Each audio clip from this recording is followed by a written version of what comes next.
May the name of the Lord be glorified.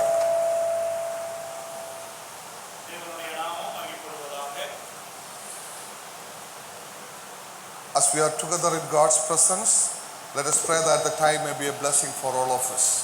தேவனுடைய பிரசன்னத்திலே நாம் அனைவரும் கூடி வந்திருக்கையிலே தேவன் தாமே இந்த நேரத்தை We started our studies from the book of Haggai.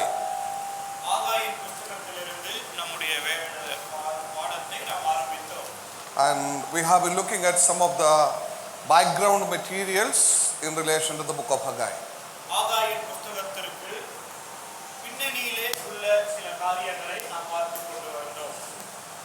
Hope that you remember what we discussed.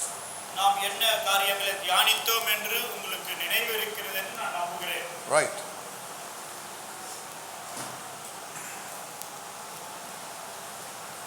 So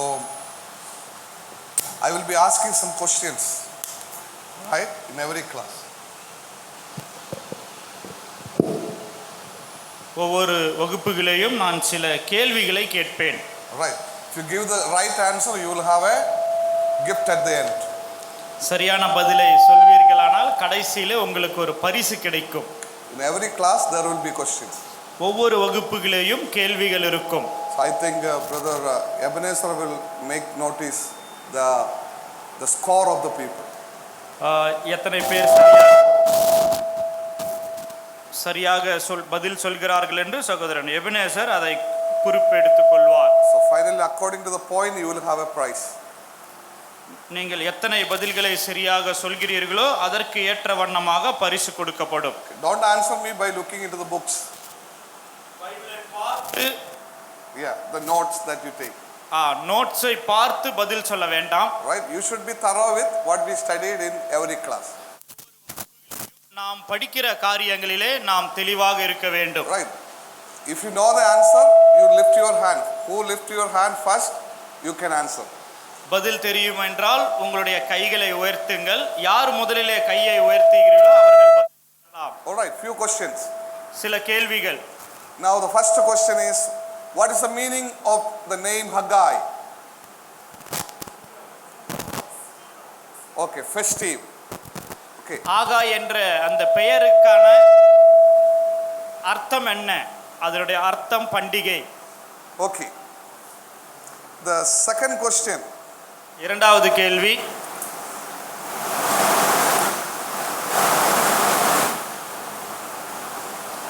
Why the name festive has been given to this man? இந்த மனிதருக்கு பண்டிகை என்ற அந்த பெயர் ஏன் கொடுக்கப்பட்டது? He was born on a festival day. He must have been born on a festival day. ஒரு பண்டிகை நாளிலே அவர் பிறந்திருக்க கூடும். Okay. What is the another significant thing that happened in the life of Haggai on a festival day? ஒரு பண்டிகை நாளிலே ஒரு குறிப்பிடத்தக்க காரியம் ஆகாயினுடைய வாழ்க்கையிலே எது நடந்தது? He started his ministry on festival. அவர் தன்னுடைய ஊழியத்தை அந்த பண்டிகை நாளிலே ஆரம்பித்திருக்க கூடும். Okay, all three. Okay. Then the next question, everybody can answer. எல்லோரும் பதில் சொல்லலாம். Also can answer the question. பெரியவர்கள் கூட பதில் சொல்லலாம். Okay, if you give the answer, you will have the gift. Right. பதில் சொன்னால் உங்களுக்கு பரிசு கிடைக்கும். Okay, the next question. அடுத்த கேள்வி, what is the date of the book of Haggai? ஆகாயின் புஸ்தகம் எந்த வருடத்திலே எழுதப்பட்டது? 522 BC. கிறிஸ்துவுக்கு முன் 522வது வருடம். Right. Is it? அப்படியா? Is it? You raised hand, right? 522. No. Okay. 520 BC.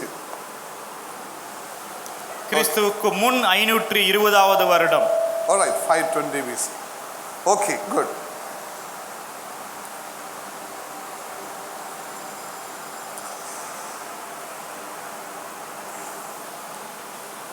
Why God punished the people of Israel with captivity? தேவன் ஏன் இஸ்ரவேல் ஜனங்களை அடிமைத்தனத்திற்கு ஒப்பு கொடுத்து அவர்களை தண்டித்தார்?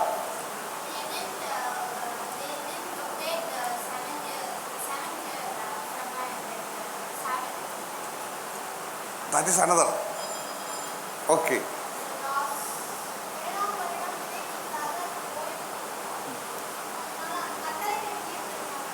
They did not rest the land.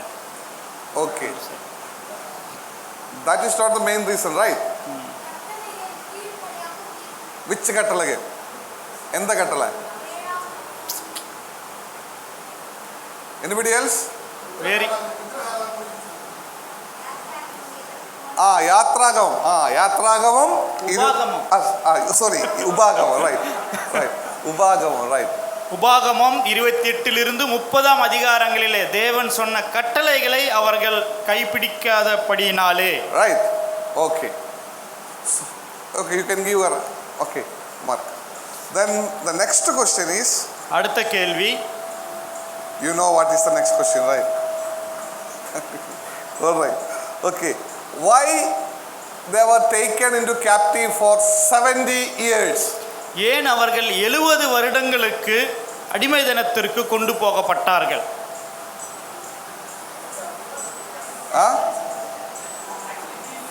Who?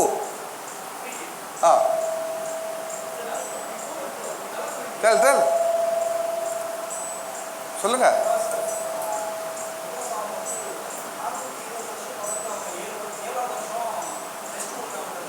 Okay, right. So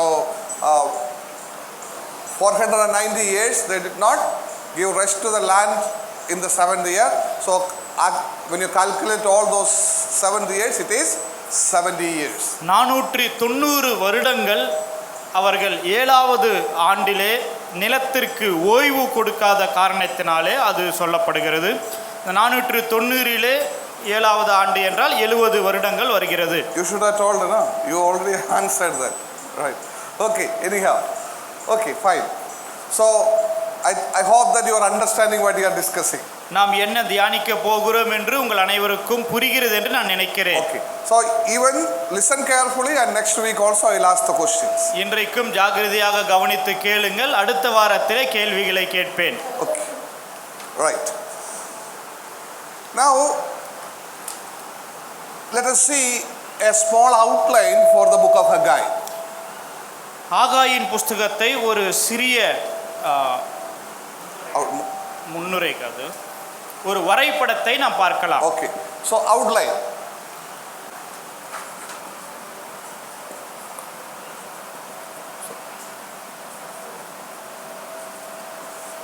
A small outline for each of us to understand the whole book of Haggai.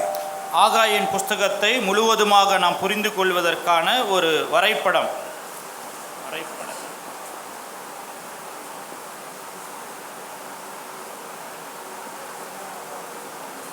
So in chapter 1 verses 1 to 15, the first sermon.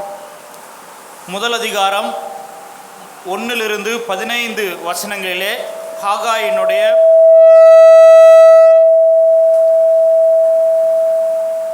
first sermon. முதல் பிரசங்கத்தை நாம் பார்க்கிறோம். Then chapter 2 verses 1 to 9, we have the second sermon. இரண்டாவது அதிகாரம் 1 லிருந்து 9 வசனங்களிலே இரண்டாவது பிரசங்கத்தை நாம் பார்க்கிறோம்.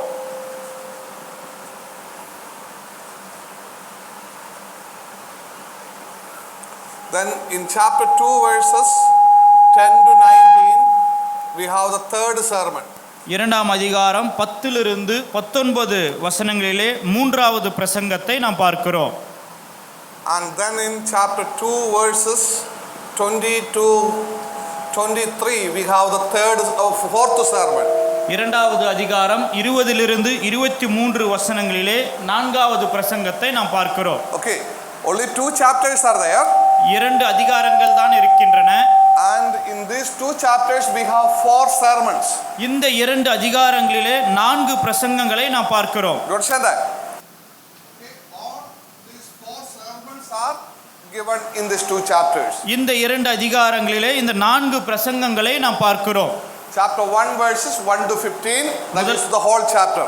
முதல் அதிகாரம் 15 வசனங்கள் அந்த அதிகாரம் முழுவதுமாக first sermon. முதலாவது பிரசங்கம். Then the other 3 sermons are in the second chapter. மற்ற 3 பிரசங்கங்களும் இரண்டாம் அதிகாரத்திலே இருக்கின்றன. Okay, so these are the 4 sermons in the book of Haggai.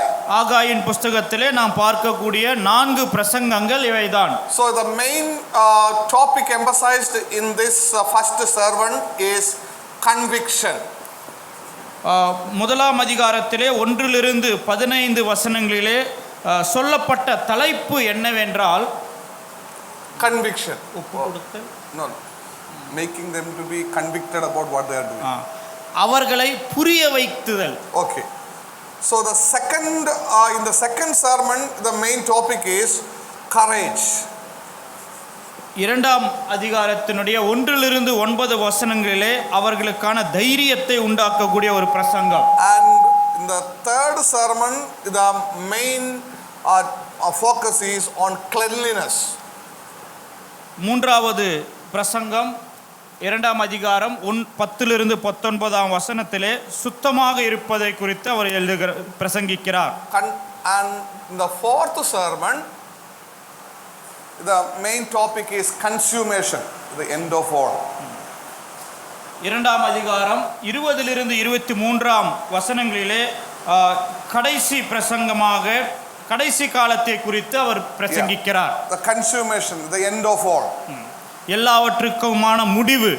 Yeah, so that is what in the fourth sermon. நான்காம் பிரசங்கத்திலே இவைதான் நாம் வாசிக்கிறோம். You understand that? 4 main topics in all the 4 sermons. 4 பிரசங்கங்களிலேயும் 4 முக்கியமான தலைப்புகளை குறித்து அவர் பேசுகிறார். In first sermon conviction, முதலாவது அவர்களுக்கு புரிய வைக்கிறார். and in the second sermon the message is about courage. இரண்டாவது பிரசங்கத்திலே தைரியத்தை குறித்தான பிரசங்கம் காணப்படுகிறது. And in the third sermon the message is about cleanliness. மூன்றாவது பிரசங்கத்திலே சுத்தமாக அல்லது பரிசுத்தமாக இருப்பதை குறித்து அவர் பிரசங்கிக்கிறார். And in the fourth sermon the message is about the consummation. நான்காவது பிரசங்கத்திலே அதனுடைய முடிவை குறித்து அவர் பிரசங்கிக்கிறார். Okay, and the major elements in the topic of convictions are there are rebuke.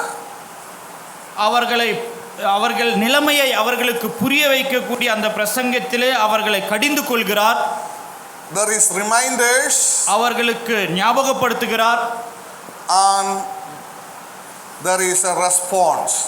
அவர்கள் கொடுக்கக்கூடிய அந்த பதிலும் அங்கே நாம் பார்க்கிறோம். All right, so in this first sermon all these elements are included.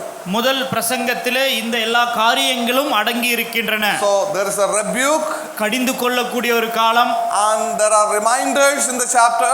அந்த அதிகாரத்திலே அவர்களுக்கான நினைவுபடுத்தலை பார்க்கிறோம். And then we see the response of the people. அதற்கு பிற்பாடு ஜனங்களுடைய பிரதிபலனை நாம் பார்க்கிறோம். And then when he speaks about the second sermon and especially about the courage, இரண்டாவது பிரசங்கத்திலே விசேஷமாக தைரியத்தை குறித்து அவர் பேசும் பொழுது 2 elements are emphasized. 2 முக்கியமான காரியங்கள் அங்கே குறிப்பிட்டு சொல்லப்பட்டிருக்கின்றன.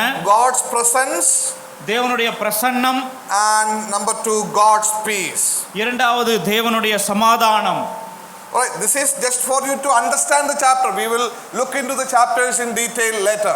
இது நீங்கள் சுலபமாக புரிந்து கொள்வதற்காகத்தான் அதிகாரத்தை பிற்பாடு நாம் விளக்கமாக பார்க்க போகிறோம். These things will just give you an idea about each sermon. Just ஒவ்வொரு பிரசங்கத்தை குறித்தும் இந்த காரியங்கள் உங்களுக்கு மேலோட்டமான ஒரு புரிதலை கொடுக்கும். And then when we come into the third sermon, மூன்றாவது பிரசங்கத்திற்கு நான் வரும் பொழுது when the writer is speaking about the cleanliness, 2 things are specifically focused on. அவர் சுத்தத்தை குறித்து பேசும் பொழுது 2 காரியங்களை குறிப்பிட்டு அவர் பேசுகிறார். He speaks about the defilement.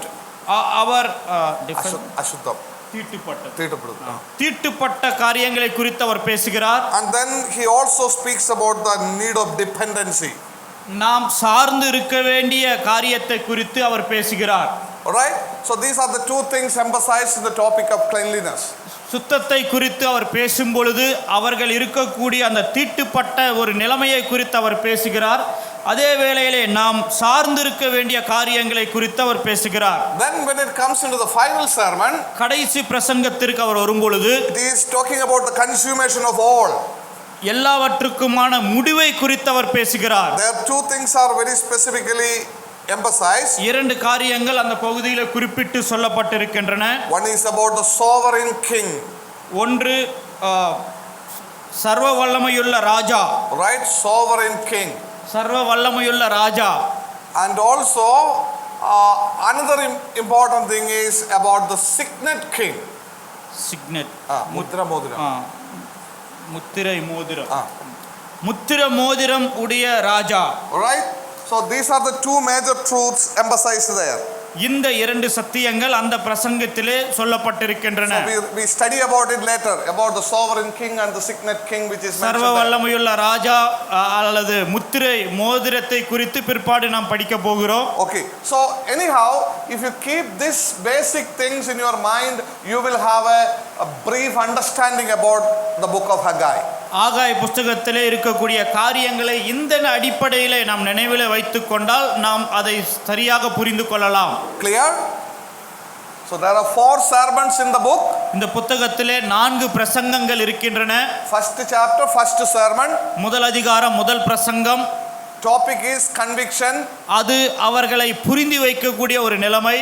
There the rebuke is given. கடிந்து கொள்ளுதல் சொல்லப்படுகிறது. And reminders are given. அவர்களுக்கு நினைவு கூறுதலை குறித்து அவர் சொல்கிறார். Then we see the response of the people. ஜனங்கள் கொடுக்கக்கூடிய பதிலை குறித்து நாம் பார்க்கிறோம். And when it comes into the second sermon, it is in chapter 2 verses 1 to 9. இரண்டாம் பிரசங்கத்திற்கு வரும்பொழுது இரண்டாம் அதிகாரம் 1 லிருந்து 9 வசனங்கள். Main topic is the courage. அது அதனுடைய முக்கிய தலைப்பு என்பது தைரியம். So the Lord is giving the message of courage to the discouraged people. பலனற்று போன மக்களுக்கு தேவன் பலப்படுத்தக்கூடிய அல்லது தைரியப்படுத்தக்கூடிய ஒரு செய்தியை கொடுக்கிறார். So there the focus is on God's presence and God's peace. தேவனுடைய பிரசன்னம், தேவனுடைய சமாதானத்தை குறிப்பிட்டு அவர் பேசுகிறார். And then when we come into the third sermon in the book of Haggai, ஆகாயின் புத்தகத்தினுடைய மூன்றாம் பிரசங்கத்திற்கு நாம் வரும்பொழுது chapter 2 verses 10 to 19. இரண்டாம் அதிகாரம் 10 லிருந்து 19 வசனங்கள். So the main topic is the cleanliness, the holiness. அங்கே முக்கியமான தலைப்பு என்னவென்றால் பரிசுத்தம் அல்லது சுத்தமாயிருப்பது. So he explains what is defilement.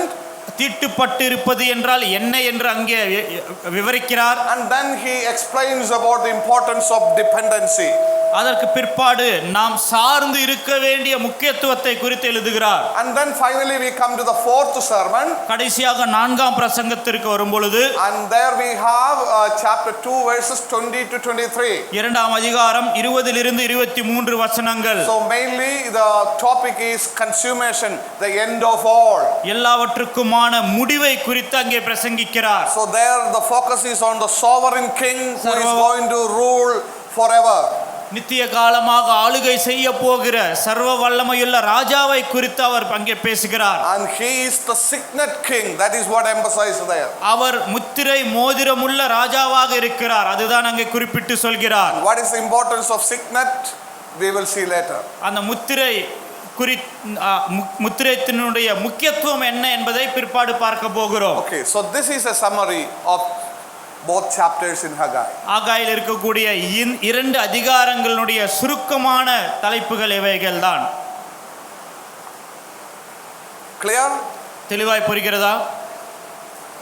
Any doubt? ஏதாவது சந்தேகங்கள்? Okay, now let us get into chapter 1. இப்பொழுது முதல் அதிகாரத்திற்கு நாம் வருவோம். Okay, the first message. முதலாவது செய்தி. In the first message we know that it is a message of conviction. அவர்களை திரும்ப கொண்டு வரக்கூடிய ஒரு செய்தியாக அது இருக்கிறது. But I would like to title this in another way. இன்னொரு விதத்திலே இப்படியாக அதற்கு தலைப்பு கொடுக்க விரும்புகிறேன்.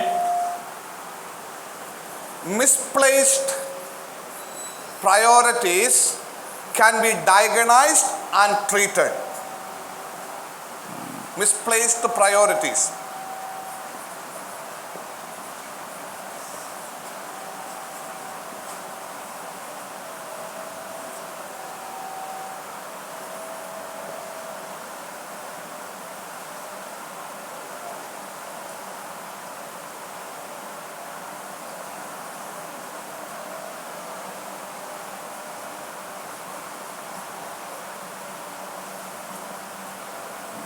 All right.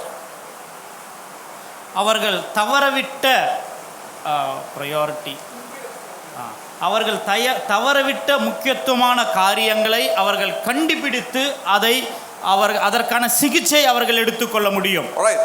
The misplaced priority in the life of the believers can be diagnosed. ஒரு விசுவாசியினுடைய வாழ்க்கையிலே தன்னுடைய முக்கியத்துவங்களை அவர் தவறவிடும் பொழுது அதை அவர் சோதித்து அறிந்து கொள்ளலாம். At the same time that can be treated. அதே வேளையிலே அதற்கான சிகிச்சையும் கொடுக்கப்பட முடியும். You understand that? That's what the main topic in chapter 1. முதல் அதிகாரத்திலே இப்படிப்பட்ட காரியத்தை தான் முக்கியமாக நாம் பார்க்கிறோம். Misplaced priority, that means we are not giving first place to the first things. தவறவிட்ட முக்கியத்துவங்கள் என்றால் முக்கியத்துவம் கொடுக்க வேண்டிய காரியங்களுக்கு நாம் முன்னுரிமை கொடுப்பதில்லை. That is the problem that we all face. நாம் அனைவரும் சந்திக்கக்கூடிய ஒரு பிரச்சனை இதுதான்.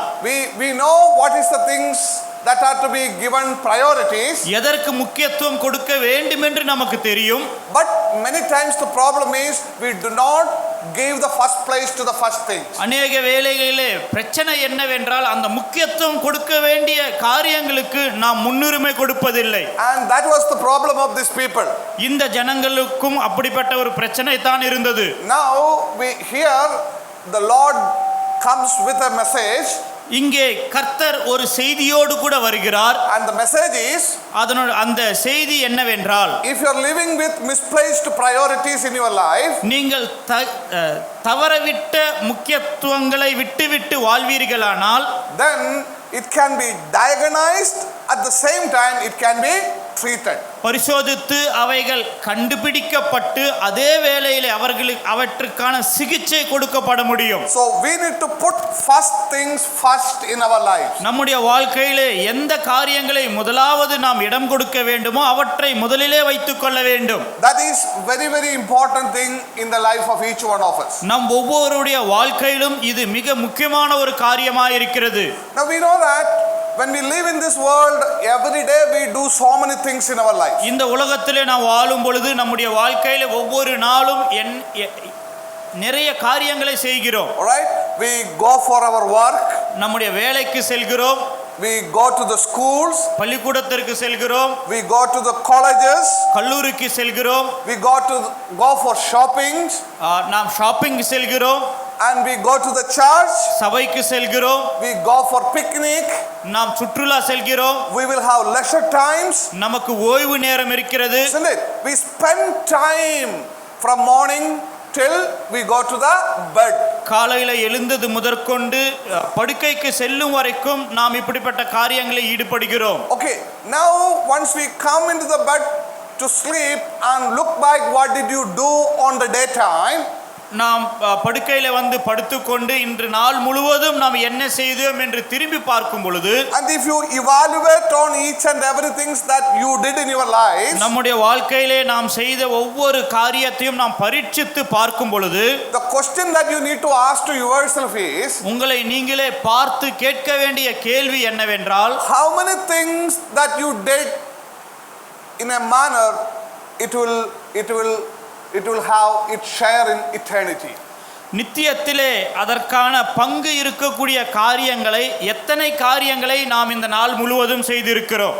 And another question is, இன்னொரு கேள்வி, how many things you did in a manner that you wasted your time?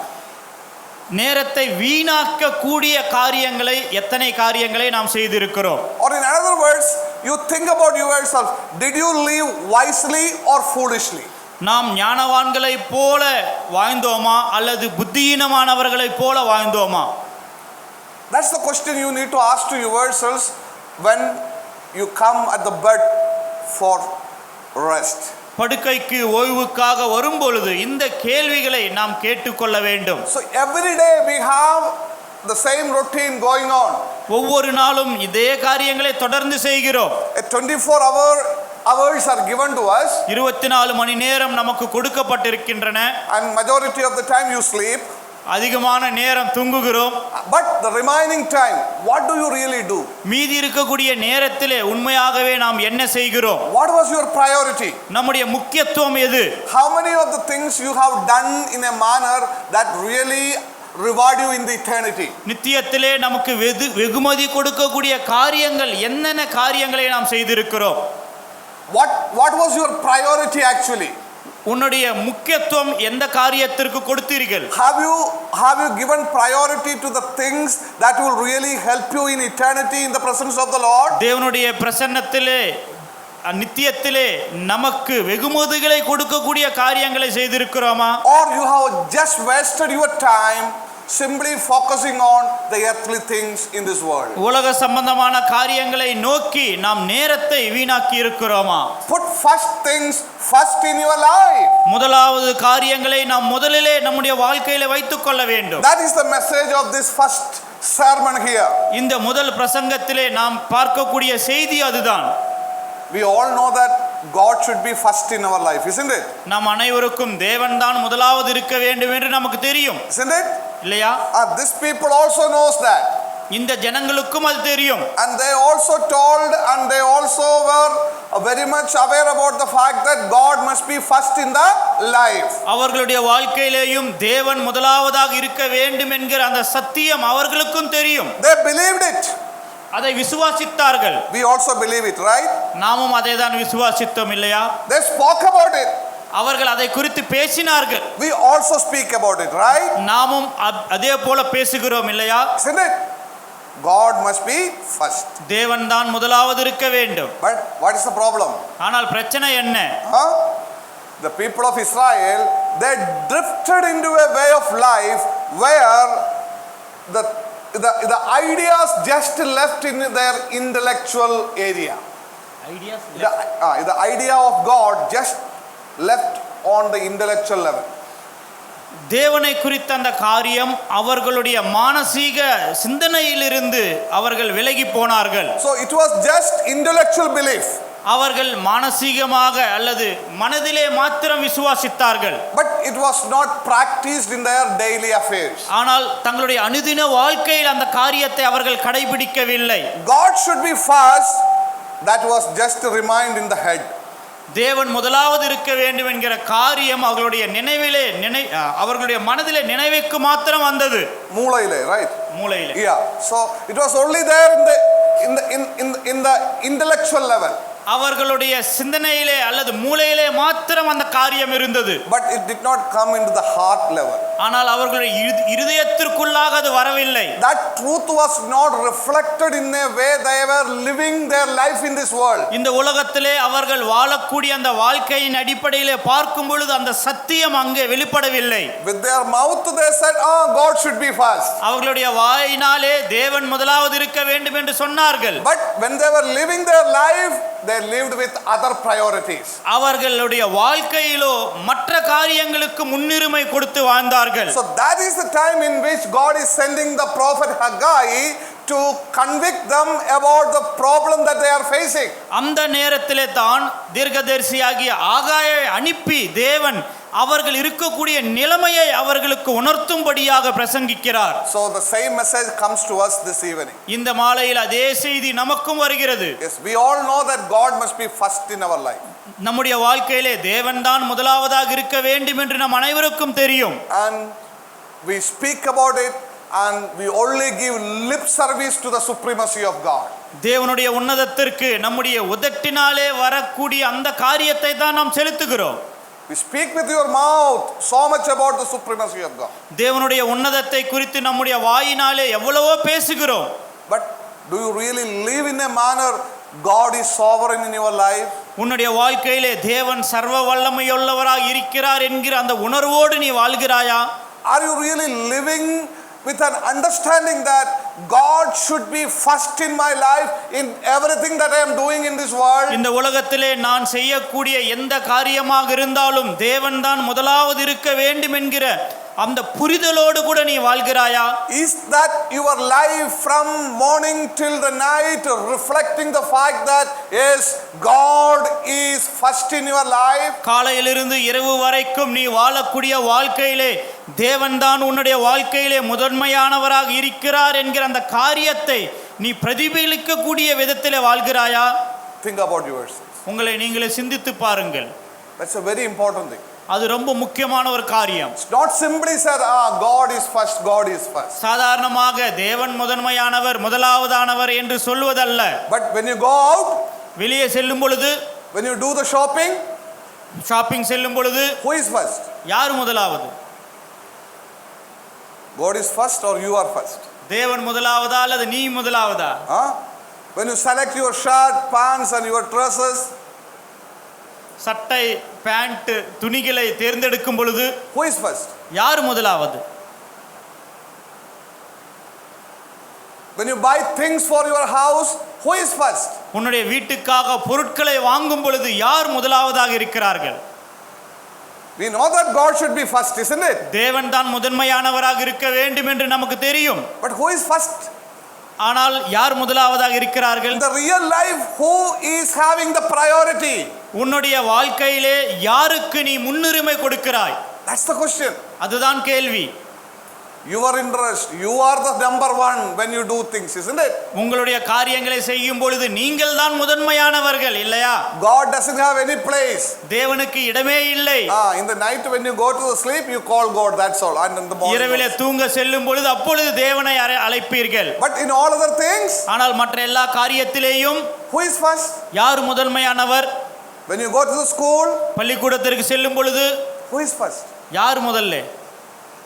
The way you speak, நீ பேசுகிற விதம், the way you deal with your friends, உங்களுடைய நண்பர்களோடு கூட நீங்கள் இருக்கக்கூடிய விதம், who is first? யார் முதலாவது? Is it God தேவனா or you are first? அல்லது நீயா? யார் முதலாவது இருக்கிறீர்கள்? To whom are you giving priority in your life? உன்னுடைய வாழ்க்கையிலே யாருக்கு நீ முக்கியத்துவத்தை கொடுக்கிறாய்? You are a child of God, right? நீ தேவனுடைய பிள்ளை இல்லையா? Is it not? இல்லையா? Isn't it? You are a child of God. நீ தேவனுடைய பிள்ளை. If you are a child of God, நீ தேவனுடைய பிள்ளையா இருப்பாயானால் who should be first in your life? உன்னுடைய வாழ்க்கையிலே யார் முதன்மையானவராக இருக்க வேண்டும்? God. தேவன். If that is not happening, அது நடக்கவில்லை என்றால் there is no meaning in our Christian life. நம்முடைய கிறிஸ்தவ வாழ்க்கைக்கு அர்த்தமில்லை. Just simply speaking everything with our mouth, that's all. நம்முடைய வாயினாலே சகஜமாக பேசிவிட்டு போகிறோம், அவ்வளவுதான். That is what happened to the people of Israel. இஸ்ரவேல் ஜனங்களுக்கும் அதுதான் நடந்தது. What was their condition? அவர்களுடைய நிலைமை என்ன? We know that they were returned from captivity to their land in 536 BC. கிறிஸ்துவுக்கு முன் 536ஆம் வருடத்திலே சிறையிருப்பிலிருந்து தங்களுடைய தேசத்திற்கு அவர்கள் திரும்ப வந்தார்கள். Right, the first group came back to Jerusalem in 536 BC. கிறிஸ்துவுக்கு முன் 536ஆம் வருடத்திலே எருசலேமுக்கு முதல் குழுவானவர்கள் வந்து சேர்ந்தார்கள். How many came? எத்தனை பேர் வந்தார்கள்? 50,000 people came. 50,000 பேர் வந்தார்கள். All right. So why they came? எதற்காக அவர்கள் வந்தார்கள்? Why they came? எதற்காக அவர்கள் எருசலேமுக்கு வந்தார்கள்? Tell me. சொல்லுங்கள்.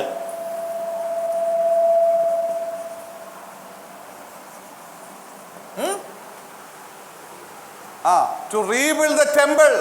எருசலேம் தேவாலயத்தை திரும்ப கட்டுவதற்காக. That was their main task. அவர்களுக்கு இருந்த நோக்கம் அதுதான். All right. So the Babylonians were defeated by the Persians. பெர்சியர்கள் பாபிலோனியர்களை மேற்கொண்டார்கள். And the king Cyrus of Persia, பெர்சியாவுடைய ராஜா சைரஸ் என்பவர், he has given the permission to the people of Israel to go back to their land. இஸ்ரவேல் ஜனங்கள் தங்களுடைய தேசத்திற்கு திரும்ப செல்வதற்கு அவர் அனுமதி கொடுத்தார். And because of that, the first group came in 536 BC. அந்த காரணத்தினாலே கிறிஸ்துவுக்கு முன் 536ஆம் வருடத்திலே முதல் குழுவானவர்கள் எருசலேமுக்கு வந்தார்கள். And almost 50,000 people came in the first group. ஏறத்தாழ 50,000 பேர் முதல் குழுவிலே வந்தார்கள். Okay. Now they came to the land. அவர்கள் தேசத்திற்கு வந்தார்கள். They started the building of the temple. தேவாலயத்தை திரும்ப கட்டக்கூடிய வேலையை ஆரம்பித்தார்கள். They laid the foundation for the temple. தேவாலயத்திற்கு அஸ்திபாரத்தை போட்டார்கள். They started the beginning works of the temple. தேவாலயத்திற்கான ஆரம்ப வேலைகளை செய்தார்கள். But what happened? ஆனால் என்ன நடந்தது? What happened? They came to rebuild the temple and they started the work. தேவாலயத்தை கட்டுவதற்காக வந்து அந்த வேலையை ஆரம்பித்தார்கள். What happened? என்ன நடந்தது? Tell me. எப்படி வீட்டில் எப்படி நின்று போச்சு? పునాది వేసి ఏం చేసిండ్రు? ఓకే, వాళ్ళే జనంగా ఏం చేసిండ్రు? Okay, why it was stopped? ஏன் அந்த வேலை நின்று விட்டது? Okay, you know about Samaritan people, right? Who? Samaritans. சமாரியர்களை குறித்து உங்களுக்கு தெரியும் இல்லையா? We read in John's Gospel chapter 4 about a Samaritan woman. சமாரிய ஸ்திரீயை குறித்து யோவான் எழுதின சுவிசேஷம் 4ஆம் அதிகாரத்திலே நாம் வாசிக்கிறோம். Who are the Samaritan people? இந்த சமாரியர்கள் யார்? Who are the Samaritan people? யார் இந்த சமாரியர்கள்? Don't know. Right. Who is Samaritans? சமாரியர்கள் என்றால் யார்? No idea. Right. Okay, fine. Let me first tell who is Samaritans, then I will come to the reason, right? சமாரியர்கள் யார் என்று முதலாவது சொல்கிறேன், பிற்பாடு நீங்கள் உங்களுக்கான விளக்கத்தை நான் கொடுக்கிறேன். Okay. Now you know that, listen me carefully. Okay. The Israel, the kingdom of Israel was divided into two. இஸ்ரவேல் ராஜ்யம் இரண்டாக பிரிந்தது. One is northern kingdom, ஒன்று வடக்கு ராஜாங்கம், and another is southern kingdom. இன்னொன்று தெற்கு ராஜாங்கம். Did you understand that? புரிகிறதா? Are you getting me? After the time of Solomon, Solomon நாட்களுக்கு பிற்பாடு what happened? என்ன நடந்தது? The kingdom of Israel was divided into two. இஸ்ரவேல் ராஜ்யம் இரண்டாக பிரிந்தது. And one is called as northern kingdom and another is called as southern kingdom. ஒன்று வடக்கு ராஜ்யம், ஒன்று தெற்கு ராஜ்யம் என்று பிரிந்தது. Okay, how many tribes were there in Israel? இஸ்ரவேலில் எத்தனை கோத்திரங்கள் இருந்தன?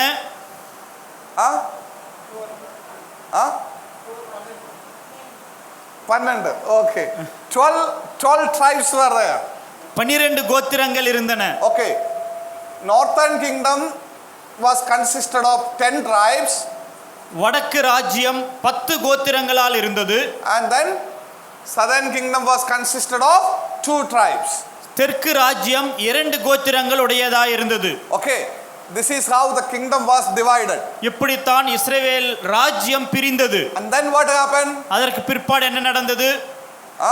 There were so many kings in both the kingdoms. I am not going to explain all those things. You can read Kings, First Kings, Second Kings, First Chronicles, Second Chronicles. Read those books. இந்த 2 ராஜாங்கங்களிலும் अनेक ராஜாக்கள் இருந்தார்கள். நான் எல்லா ராஜாக்களையும் குறித்து சொல்ல முடியாது. நீங்கள் விவரமாக தெரிந்திருக்க வேண்டும் என்றால் முதல் நாளாகவும் இரண்டாம் நாளாகவும் முதல் ராஜாக்கள் இரண்டாம் ராஜாக்கள் புத்தகத்தை வாசியுங்கள். Okay, many kings were there in both the ராஜாக்கள் இருந்தார்கள். So their histories are given in these books. இந்த புத்தகங்களிலே அவர்களுடைய வரலாறு கொடுக்கப்பட்டிருக்கிறது. Okay, after that what happened? அதற்கு பிற்பாடு என்ன நடந்தது?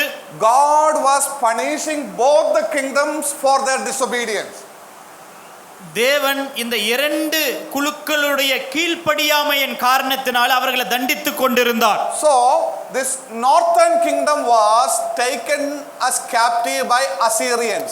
இந்த வடக்கு ராஜ்யம் என்பது அசீரியர்கள் சிறையிருப்புக்கு சென்றார்கள். All right. So they were captured by Assyrians group. இந்த வடக்கு ராஜ்யம் அசீரியர்கள் பிடித்துக் கொண்டார்கள். And the southern kingdom was captured by, we are studying, who are they? Babylonians, right? தெற்கு ராஜ்யம் பாபிலோனியர்கள் வந்து சிறை பிடித்தார்கள். All right, Babylonians. All right. So the northern kingdom was captured by Assyrians.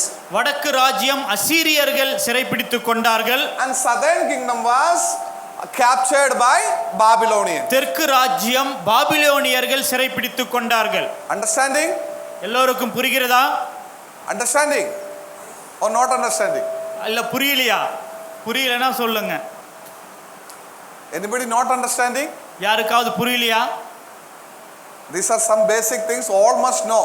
இதை அடிப்படையிலே நாம் அனைவரும் தெரிந்து வைத்துக் கொண்டிருக்க வேண்டும். Okay, Israel was divided into two after Solomon's reign.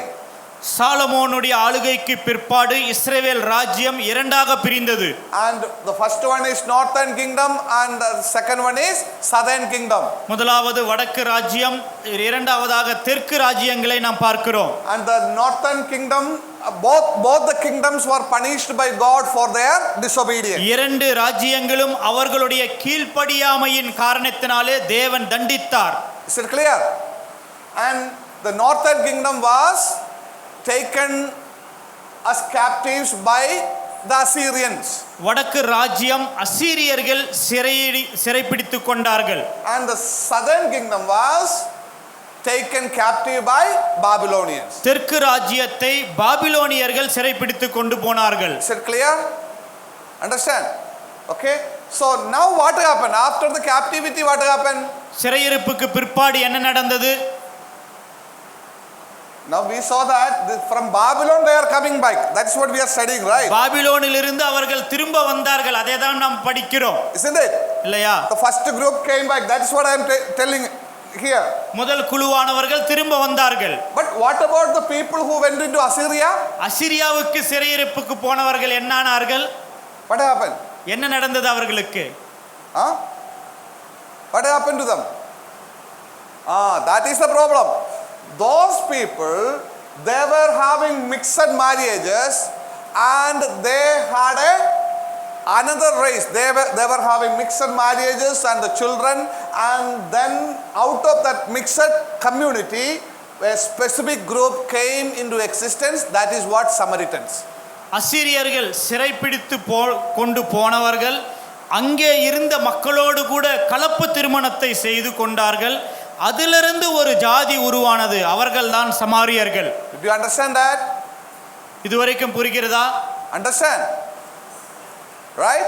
The people of Israel who were taken as captive by the Assyrians, அசீரியர்கள் இஸ்ரவேலரை சிறைப்பிடித்து கொண்டு போனவர்கள். Those Israelites, they mingled with these Gentile Assyrians and the people, and they mixed themselves with them, and a new community came up. That is what? Samaritans. இந்த ஜனங்கள் புறஜாதியோரோடு அசீரியர்களோடு கலந்து திருமணங்கள் செய்து கொண்டு வாழ்ந்தார்கள். அவர்களிலிருந்து உருவான ஒரு புதிய சந்ததி தான் சமாரியர்கள். Okay, so they lost their identity. These Jewish people who went into Assyria, they lost their identity. அசீரியாவுக்கு சிறைப்பிடிக்கப்பட்டு போன யூதர்கள் தங்களுடைய அடையாளத்தை இழந்து போனார்கள். And they just get along with them and had the mixed marriages. From that group, Samaritans came into existence. அவர்கள் அங்கே இருந்தவரோடு கூட கலந்து அவர்களோடு கூட சேர்ந்து வாழ்ந்தார்கள். அவர்களில் இருந்து தான் சமாரியர்கள் வந்தார்கள். Is it clear? You understand that? So that is the group called as Samaritans. அந்த குழுவிலே இருந்து வந்தவர்கள் தான் சமாரியர்கள். So now what happened? Let us come back to Haggai now. இப்போது நாம் அகாய் புத்தகத்திற்கு வருவோம். Right? So you understood who is Samaritans, right? சமாரியர்கள் யார் என்று உங்களுக்கு புரிந்தது இல்லையா? Any doubt? ஏதாவது சந்தேகங்கள்? If somebody asks you who is Samaritan, you should be able to answer that. யாராவது உங்களை பார்த்து சமாரியர்கள் யார் என்று கேட்டால் நீங்கள் பதில் சொல்ல வேண்டும். Isn't it? If we don't know, then who will answer them? நாம் பதில் சொல்லவில்லை என்றால் யார் பதில் சொல்லுவார்கள்? Okay, we should know who is Samaritans. சமாரியர்கள் யார் என்று நமக்கு தெரிந்திருக்க வேண்டும். Okay, now let us come back to our study here in Haggai. ஆகாயின் புத்தகத்திற்கு நம்முடைய பாடத்திற்கு திரும்ப வருவோம். Now what happened here? இங்க என்ன நடந்தது? What happened? The people, those who went into Babylon as captive, பாபிலோனுக்கு சிறையிருப்புக்கு போனவர்கள், one group was sent by King Cyrus, the Persian king, to their own land. Persia ராஜா அவர்களை தங்களுடைய தேசத்திற்கு திரும்ப அனுப்புகிறார். The first group came in 536 BC. முதலாவது குழுவானவர்கள் கிறிஸ்துவுக்கு முன் 536ஆம் வருடத்திலே வந்தார்கள். And how many people came? எத்தனை பேர் வந்தார்கள்? 50,000 people came into the land. அந்த தேசத்திற்கு 50,000 பேர் வந்தார்கள். Why they came? எதற்காக வந்தார்கள்? Their main purpose was to rebuild the temple. அவர்கள் தேவாலயத்தை கட்டுவதற்காக அந்த ஒரே நோக்கத்திற்காக வந்தார்கள். So they came with much enthusiasm and they started their work. பயங்கர உற்சாகத்தோடு கூட வந்து வேலையை ஆரம்பித்தார்கள். Laid the foundation, the work was going on. அஸ்திபாரத்தை போட்டு வேலையை தொடர்ந்து ஆரம்பித்தார்கள். But suddenly the Samaritans came. திடீரென்று சமாரியர்கள் வந்தார்கள். And what they said? அவர்கள் என்ன சொன்னார்கள்? Samaritans said, சமாரியர்கள் சொன்னார்கள், this is our temple. இது எங்களுடைய தேவாலயம். We are brothers. நாம் சகோதரர்கள். We will also help you to rebuild the temple. நாங்களும் நீங்கள் இந்த ஆலயத்தை கட்டுவதற்கு உதவி செய்வோம். But what the Jews said? யூதர்கள் என்ன சொன்னார்கள்? No way. இல்லை. We don't want your help. உங்களுடைய உதவி எங்களுக்கு அவசியம் இல்லை. Right? You are not Jews. You are already lost identity and you are like Gentiles. You are just like dogs. நீங்கள் யூதர்கள் அல்ல, உங்கள் அடையாளத்தை இழந்து போய் புறஜாதிகளாக நாய்களாக நீங்கள் இருக்கிறீர்கள் என்று சொன்னார்கள். So that is how the Jewish people considered the Samaritans. யூதர்கள் சமாரியர்களை இப்படிப்பட்ட ஒரு கண்ணோட்டத்திலே தான் பார்த்தார்கள். And even the Jewish people they never used to travel to the territory of the Samaritans. சமாரியர் இருக்கக்கூடிய பகுதிக்கு கூட யூதர்கள் செல்ல மாட்டார்கள். You understand that? So when Jesus went into Samaria, that was a big issue. You know that. இயேசு கிறிஸ்துவானவர் அந்த சமாரியாவுக்கு சென்றபோது அது ஒரு பெரிய பிரச்சனையானது உங்களுக்கு தெரியும். So the Jewish people will never travel through the territory of the Samaritans. அந்த சமாரியர்கள் இருக்கக்கூடிய அந்த பகுதியின் வாயிலாக கூட யூதர்கள் பிரயாணம் செய்ய மாட்டார்கள். They hate them. அவர்களை வெறுப்பார்கள். So when the Samaritans came to help this building of the temple, இந்த தேவாலயத்தை கட்டக்கூடிய வேளையிலே சமாரியர்கள் உதவி செய்வோம் என்று வந்தபோது the Jewish people said no. யூதர்கள் வேண்டாம் என்று சொன்னார்கள். But what happened? ஆனால் என்ன நடந்தது? The Samaritans threatened their workers and all other people, those who were doing the work over the temple. அங்கே தேவாலயத்திலே வேலை செய்து கொண்டிருந்தவர்களை சமாரியர்கள் பயமுறுத்தினார்கள். And also they sent some people to Persia to complain about the Jewish people. இந்த யூதர்களை குறித்து complaint செய்வதற்காக பெர்சியாவுக்கு ஆட்களை அனுப்பினார்கள். And finally what happened? கடைசியில் என்ன நடந்தது? The building was stopped. இந்த வேலை நின்று விட்டது. You understand that? You understand that? சொல்வது புரியுதா? That is what happened here. அதுதான் இங்கே நடந்தது. So in the book of Haggai, the people, Jewish people came back from Babylon to their land to rebuild the temple. பாபிலோனிலிருந்து தங்களுடைய தேசத்திற்கு தேவாலயத்தை கட்டும்படியாக யூதர்கள் வந்தார்கள். And they started the work with much enthusiasm. அதிகமான உற்சாகத்தோடு வேலையை ஆரம்பித்தார்கள். But because of the opposition of the Samaritans, the work was stopped. சமாரியர்களுடைய எதிர்ப்பினாலே அந்த வேலை நின்றுவிட்டது. But what happened? ஆனால் என்ன நடந்தது? When after getting the work stopped, வேலை நின்றுவிட்ட பிற்பாடு people lost the interest. ஜனங்களுக்கான அந்த ஆர்வம் குறைந்து விட்டது. Yeah. So they lost their interest. They were only thinking about their life. அவர்கள் அந்த ஆர்வத்தை இழந்துவிட்டு தங்களுடைய வாழ்க்கை குறித்து மாத்திரம் தான் யோசித்துக் கொண்டிருந்தார்கள். They were living in their routine life. அவர்களுடைய அனுதின வாழ்க்கையிலே சுயற்சியான வாழ்க்கையிலே வாழ்ந்து கொண்டிருந்தார்கள். They were doing their farming. அவர்கள் விவசாயம் செய்தார்கள். They were building their houses. தங்களுடைய வீடுகளை கட்டிக் கொண்டிருந்தார்கள். They were raising their children and families. அவர்களுடைய குடும்பங்களை பிள்ளைகளை வளர்த்துக் கொண்டிருந்தார்கள். So they got used with a life without the temple. தேவாலயம் இல்லாமலே வாழ்வதற்கு அவர்கள் பழகிவிட்டார்கள். That was the condition of the people. அந்த ஜனங்களுடைய நிலைமை அதுதான். They lost their priority. அவர்கள் கொடுக்க வேண்டிய முக்கியத்துவத்தை அவர்கள் தவறவிட்டார்கள். So they stopped the construction. From there almost 14 years are over.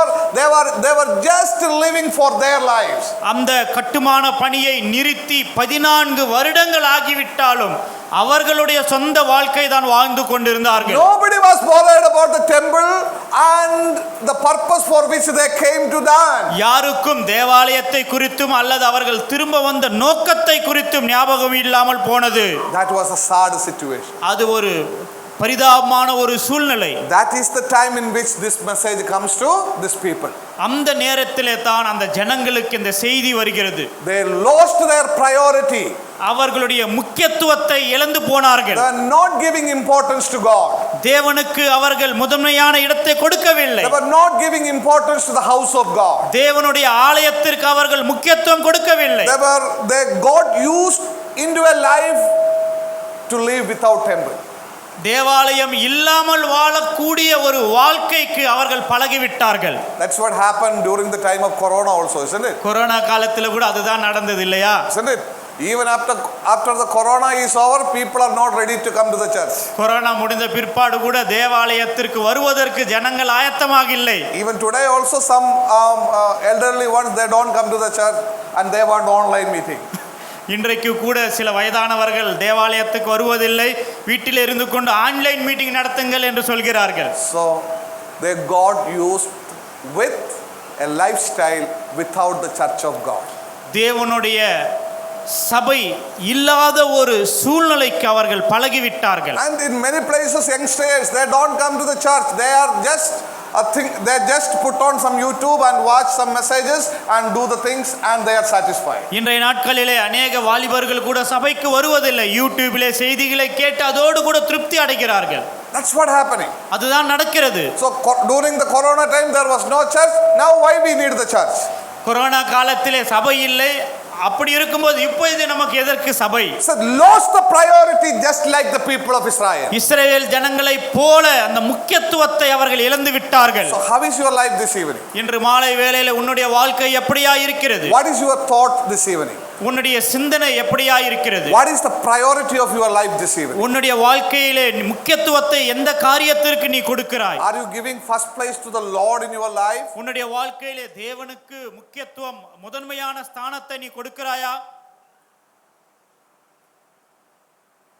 Or are you living with misplaced priorities? அல்லது உன்னுடைய முக்கியத்துவத்தை தவறவிட்டு நீ வாழ்ந்து கொண்டிருக்கிறாயா? This is a question that everybody need to answer this evening. இன்று மாலை வேளையிலே நாம் அனைவரும் பதில் கொடுக்க வேண்டிய ஒரு கேள்வி இது. Since my time is up, I want to conclude here. என்னுடைய நேரம் முடிந்த காரணத்தினாலே நான் இங்கே முடிக்கிறேன். The remaining things we will consider in the next time. மீதி இருக்கக்கூடிய காரியங்களை அடுத்த வகுப்புகளிலே நாம் பார்ப்போம். But seriously think about your life. உங்களை குறித்து நீங்களே ஜாக்கிரதையாக பரிசோதித்து பாருங்கள். It is not just living for the sake as a child of God. தேவனுடைய பிள்ளை என்கிற பெயரோடு கூட மாத்திரம் வாழ்வதல்ல. But the question is, are you really giving first place to God in your life? உன்னுடைய வாழ்க்கையிலே தேவனுக்கு நீ முதன்மையான இடத்தை கொடுக்கிறாயா? Is God first in your life? உன்னுடைய வாழ்க்கையிலே தேவன்தான் முன்னாக முதன்மையானவராக இருக்கிறாரா? Or are you living for yourself? அல்லது உனக்காக நீ வாழ்ந்து கொண்டிருக்கிறாயா? Are you living for your family members? நீ உன்னுடைய குடும்பத்தாருக்காக வாழ்கிறாயா? Or are you living for the companies and the boss? அல்லது உன்னுடைய பாஸுக்காக உன்னுடைய கம்பெனிக்காக நீ வாழ்கிறாயா? Is God first in your life? உன்னுடைய வாழ்க்கையிலே தேவன் முதலாமானவராக இருக்கிறாரா? Please answer this question before you go to the bed this evening. இன்று இரவிலே நீங்கள் படுக்கைக்கு செல்வதற்கு முன்னதாக இந்த கேள்விக்கு பதில் கொடுங்கள். May the Lord bless you with this word. தேவன் தாமே நமக்காக ஆசீர்வதித்து கொடுப்பாராக.